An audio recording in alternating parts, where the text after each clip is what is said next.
Olá, você já experimentou os benefícios das aulas digitais? Elas podem ajudar seu filho, seu aluno no processo de aprendizagem e deixar os conteúdos muito mais atrativos. No programa de hoje, nós vamos conhecer uma plataforma reconhecida pela Unesco. A Educopédia é destinada tanto a professores quanto aos estudantes. Então, fique conectado com o nosso papo. Está no ar o Educação.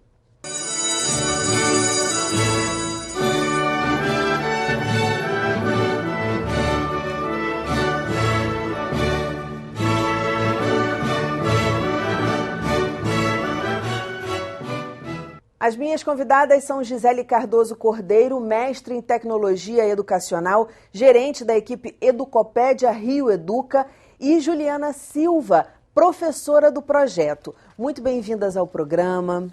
Essa plataforma de aulas digitais, ela oferece aulas desde a educação infantil até o 9º ano. Exato, passando pelas modalidades de ensino também. A gente oferece também educação de jovens e adultos, e educação especial, além de formação de professores para as novas tecnologias. Isso tudo dentro da plataforma. Certo. De que necessidade partiu esse projeto? A primeira necessidade, acho que foi a questão de valorizar o professor como autor, porque a Educopédia, ela é uma das únicas plataformas que a gente conhece que o autor é o próprio professor de sala de aula. São professores que são regentes, que estão em sala de aula e que eles gastam horas, né, na semana para elaborar essas aulas que estão na plataforma. Então, é uma coisa que fica bem próximo do aluno, porque ele está na sala de aula, e transforma o professor no autor do seu próprio material didático. Essa acho que foi a primeira necessidade. A segunda foi uma questão de transpor tempo e espaço. Que se você tem aulas que o pai pode ajudar o seu filho a desenvolver em casa, o aluno sozinho fazer, ou o próprio professor, né, estudar um pouco outros recursos fora do ambiente educacional, você transforma qualquer espaço num espaço de aprendizagem. E uma coisa boa também é que o professor, que é o educopedista, no caso, que eu também, quando entrei no projeto em 2010, eu entrei como educopedista de geografia. Então, ele não deixa a sala de aula. Ou seja, ele vai trazer a vivência, a realidade dele, como ele lida com as questões em sala de aula, também para as aulas dele. Porque ele conhece a realidade dos alunos, conhece as necessidades, ele passa a ser o educopedista, quando vai produzir a aula, ele passa a ser um mediador entre o professor e o aluno enquanto está fazendo as aulas digitais. Então, não são aulas que você não tem nenhum envolvimento dela com a realidade da nossa rede, no caso, entendeu? Isso que eu queria entender melhor. Por exemplo, é o professor que está em sala de aula, porque é um projeto do município, não é isso?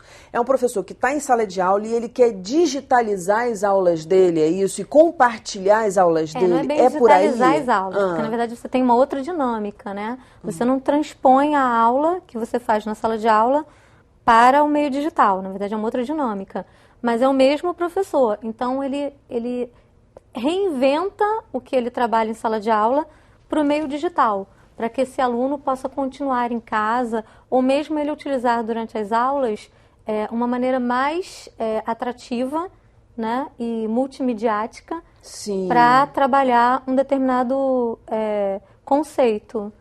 Na verdade, é uma forma de otimização da aula, porque ele vai incluir uma coisa que a gente não tem o trabalho de fazer em sala de aula muitas vezes, usando só o livro didático ou a matéria que se dá no quadro, e o que ele vai adicionar naquela aula são os objetos de aprendizagem, que é o que vai dar o ganho, na verdade, a otimização de quando você está trabalhando o conteúdo. É um vídeo, uma animação. Você muitas vezes transforma um conteúdo inteiro, um capítulo inteiro de um livro que seria um livro didático, numa simples animação. Por exemplo, sistema solar. Você mostra uma animação do sistema solar em 3 dimensões, é completamente diferente de você mostrar um texto didático de um livro, né, sobre como é que funciona o sistema solar. O aluno vai ver a animação, né, uma coisa mais atrativa e também otimiza o tempo do professor. E quando o projeto foi pensado, ele foi pensar justamente naquele professor que tem várias escolas, que tem várias turmas, muitos alunos, e não tem, muitas vezes, tempo de sentar num computador e pesquisar na internet um vídeo, um game e tal. E a gente não, a gente faz isso como educopedista, a gente pesquisa coisas que podem tornar a sua aula mais atrativa, né? E deixar na plataforma disponível tanto para os professores, né, colocarem nas aulas dele, como os alunos também poderem ver depois em casa. Né? Também, porque a gente tem cursos que não é comum. A gente tem um curso, por exemplo, de educação financeira para o ensino fundamental. A gente não tem nenhum material de educação financeira, né, trabalhado didaticamente para o ensino fundamental. Na plataforma a gente tem uma pasta de educação financeira, por exemplo. A gente tem uma outra pasta que a gente chama de pasta os cursos, né? Então a gente tem o curso Projeto de Vida, que são para os alunos de sexto ou nono ano, que trabalha os alunos a questão de como é que eu projeto, né, uma vida futura. O que eu preciso fazer para alcançar os meus objetivos? Quais são os meus objetivos? Porque muitas vezes o que falta para o aluno é isso, né? Construir o seu projeto de vida, saber quem ele é, o que ele quer para o futuro. E até esse tipo de conteúdo a gente tem na plataforma. Ah, que interessante. Então, quer dizer, você abre uma gama de coisas que você pode trabalhar que normalmente sustentabilidade. A gente tem um curso inteiro de 4 bimestres sobre sustentabilidade. Né? Como é que é a escolha dos professores que vão ser os educopedistas? Então, a gente abre um edital na própria rede, né? E esse edital, ele tem etapas, que vai desde a inscrição, onde o professor tem que montar uma aula online e enviar. E aí os coordenadores, junto com os educopedistas mais antigos, fazem a seleção. Não, esse professor já tem alguma habilidade em trabalhar com objetos de aprendizagem, ele conhece bastante a dinâmica de uma aula digital, e aí ele ingressa na equipe e faz a formação.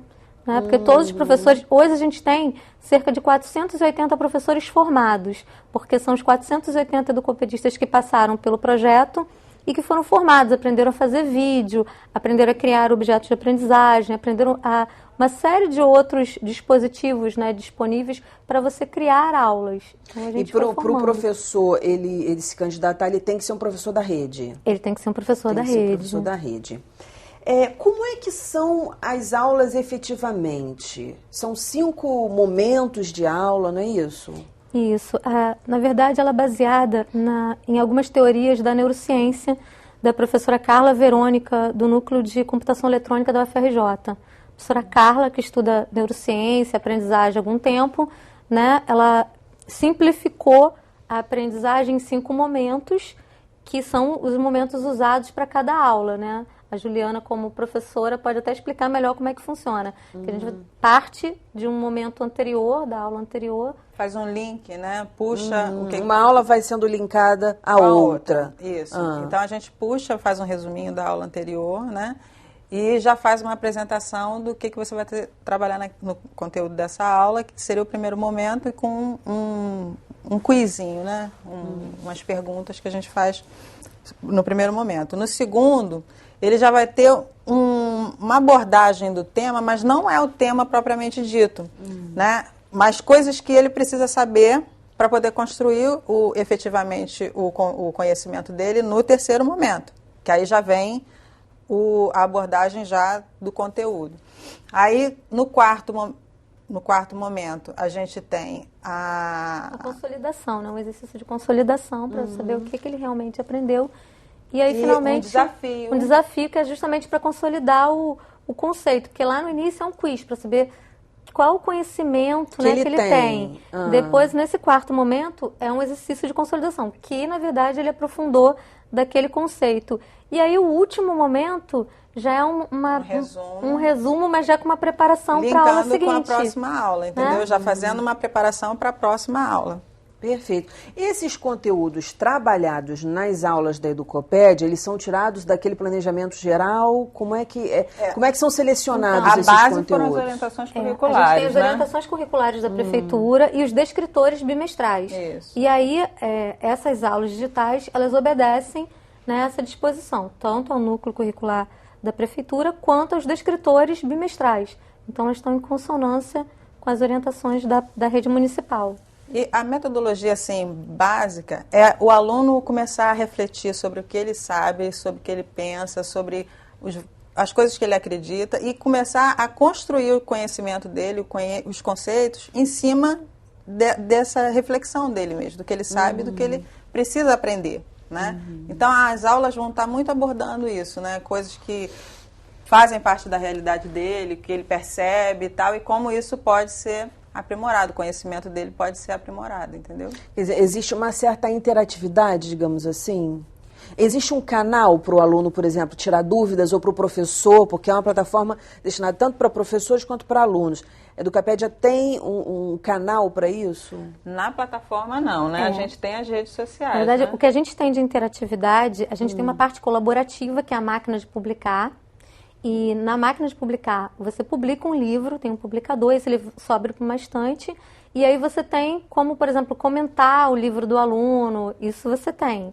Mas a questão de tirar dúvidas, ela é muito mais presente nas redes sociais. A gente tem o perfil da Educapédia Reeduca, tanto no Twitter, como no Instagram e no Facebook, e a gente atua justamente dando suporte ao professor.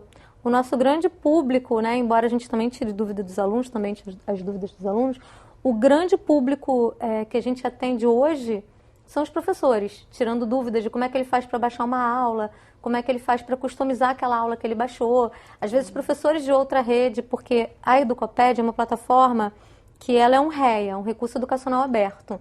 Ou seja, qualquer pessoa de qualquer município, de qualquer parte do planeta pode utilizar. Pode baixar as aulas, inclusive, e pode modificar as aulas, que a gente chama de customizar, porque é um recurso que, como ele é aberto, ele pode ser adaptado, né, modificado. Porque o que acontece? Na plataforma ficam 2 arquivos. Além da aula, você pode entrar direto na aula. Na aula online. Na aula online, que é diretamente na plataforma. E do lado dela vão ter 2 arquivos, em PPT, né, PowerPoint. Um é a aula só com a apresentação e outro é o plano de aula. E isso daí foi feito por 2 motivos, né? Um, por conta de problema de conexão. Ah, e agora? Na minha escola não tem internet. Mas eu tenho como baixar essa aula em arquivo offline e apresentá-la em arquivo offline. Que embora perca alguma interatividade, você ainda tem o mapa da aula, que você pode customizar. Porque como você baixa numa apresentação editável, o professor pode editar. Não, eu quero usar outro vídeo, ou a minha turma ainda não está nesse nível, eu vou fazer uma coisa... Dizer, não né, necessariamente um mais... tem que fazer exatamente o que a gente está colocando ali. Sim, sim. Aquilo ali é mais uma sugestão, né? Sim, a gente pesquisa e tal, mas você pode usar como você quiser. A interatividade dela é justamente essa. Você pode baixar... Essa possibilidade de transformação, né, daquele material.